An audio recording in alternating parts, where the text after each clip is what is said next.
Big pass வீட்ல இருந்து வெளியே வரக்கூடிய ஒவ்வொரு கண்டஸ்டன்ஸையும் விஜய் டிவி தங்களோட இன்ஸ்டாகிராம் பேஜ்ல ஃபேன்ஸ் கொஸ்டின்ஸை பேஸ் பண்ணி இன்டர்வியூ எடுக்கிறது உண்டு.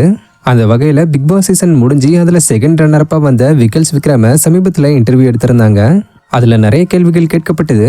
முக்கியமா பிக் பாஸ் வீட்டுக்குள்ள மறக்க வேண்டிய மெமரிஸ் என்னது மற்றும் இதுக்கப்புறம் வெளியில யாருடைய சவகாசமே வேண்டாம்னு நினைக்கிறீங்கன்னு இப்படி கேட்கப்பட்ட 2 கேள்விகளுக்கும் விக்ரம் வியனாவோட நேமை மென்ஷன் பண்ணியிருந்தாரு.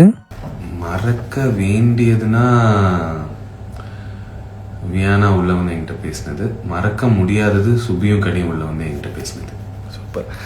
வெளியே வந்த பிறகு யார் கூட ஃப்ரெண்ட்ஷிப் கண்டினியூ பண்ணணும்னு நினைப்பீங்க, யாரோட சவகாசமே வேண்டாம்னு நினைப்பீங்க? சுபி, கனி, அரோரா அவங்க எல்லாரு கூடயுமே ஃப்ரெண்ட்ஷிப் இன்னும் அப்படியே தான் இருக்கு. வியானாவோட I don't think it's gonna continue. இது ஒரு பக்கம் இருக்க, இன்னொரு பக்கம் ரீசெண்டா வியானா ஃபேன்ஸ் கூட பேசுறதுக்காக லைவ் வந்திருந்தாங்க. அந்த லைவ்ல ஃபேன் ஒருத்தங்க விக்கல்ஸ் விக்ரம் லைவை பாத்தீங்களா வியானா, உங்களை பத்தி விக்ரம் தப்பா பேசியிருக்காருன்னு கமெண்ட் பண்ணவே அதை பார்த்து வியானா ரெஸ்பான்ஸ் பண்ணி விக்ரம்க்கு பதிலடி கொடுக்குற வகையில பேசியிருக்காங்க. இதுக்கப்புறம் போய் ஒரு எக்ஸ்பிளனேஷன் கொடுத்து என்ன நடக்க போகுது, ஒன்றும் நடக்க போகிறதில்ல. எதுக்கு சொல்லுங்க, waste of time. Simple life is something.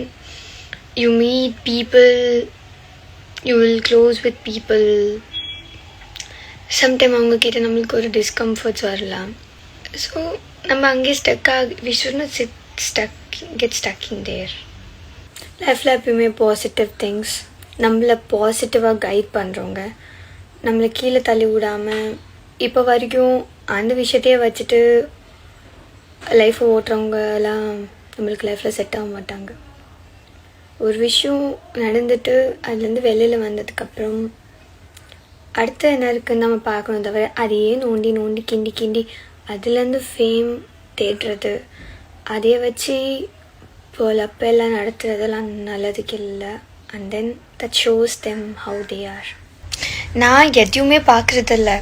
I was like அவ்வளோதான், we came out of it, things are going next போயிட்டு இருக்கு. இப்போ திருப்பி உட்காந்து அரைச்ச கிரைண்டர்லேயே அரைச்சி எதுக்கு? நம்மளுக்கு பூவா வேணும்னா நம்ம தானே வேலை செய்யணும். இதையே உட்காந்து மண்டையில் குழப்பிட்டு இப்படி இவங்கள பிடிச்சி இழுத்துட்டு no. I just want to movie, I want focus. யார் என்ன வேணால் போட்டுக்கோங்க, யார் என்ன வேணால் சொல்லிக்கோங்க, என்ன வேணால் பண்ணிக்கோங்க. நம்மளுக்கு எதிரெல்லாம் கல் வலி ப்ரோ, சில கல் வலி ப்ரோ, அவ்வளோதான். நம்மளுக்கு நம்ம வேலையே நிறைய இருக்குது. இதில் போயிட்டு என்னதான் பண்ணுறது?